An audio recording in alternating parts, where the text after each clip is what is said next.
امام علی علیہ السلام کی خدمت میں ایک شخص آ کے عرض کرنے لگا، یا علی، میرے گھر سے بیماریاں ختم نہیں ہوتی اور نہ ہی گھر میں برکت اور رزق رکتا ہے، میں ایسا کیا کروں جس سے گھر میں برکت اور رزق بھی قائم رہے اور بیماریاں بھی ختم ہو جائے؟ بس جیسے ہی یہ پوچھا گیا تو امام علی علیہ السلام نے فرمایا، اے شخص، جیسے ہی محرم کا مہینہ اپنے اختتام تک پہنچے اور سفر کا چاند آسمان پہ ظاہر ہونے لگے تو اس وقت چاند کو دیکھتے ہوئے 7 مرتبہ سورہ نصر کو پڑھ لو اور پھر اللہ سے دعا مانگو کہ اے اللہ، میرے گھر پہ رزق اور برکت کو قائم رکھ اور ہر بیماری کو ختم کر دے۔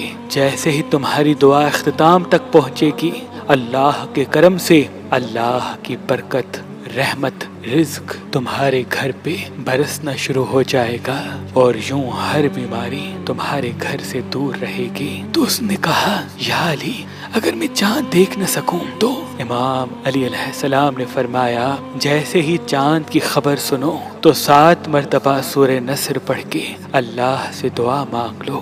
اللہ کے کرم سے تم اپنی ساری دعائیں اللہ کی دربار میں قبول پاؤ گے۔ انسان نے جو سب سے پہلے اپنے ہاتھ میں پتھر پہنا وہ فیروزہ ہے، کیونکہ اس پتھر کو رحمت کا پتھر کہتے ہیں۔ اللہ کے کرم سے فیروزہ پتھر پہننے کے بعد انسان کا ہاتھ تنگ نہیں ہوتا اور وہ اللہ کی رحمت کے قریب رہتا ہے۔ تو ابھی ہماری ویب سائٹ مہربانی.com پہ آئیں اور یہ پتھر حاصل کریں۔ آپ اپنا لکی پتھر ہماری اپلیکیشن جو گوگل پلے اسٹور اور آئی فون ایپ اسٹور پہ موجود ہے ان سے بھی حاصل کر سکتے ہیں۔ مزید معلومات کے لیے ہمارے نمبر پہ کال کریں۔ اللہ آپ کو سلامت رکھے۔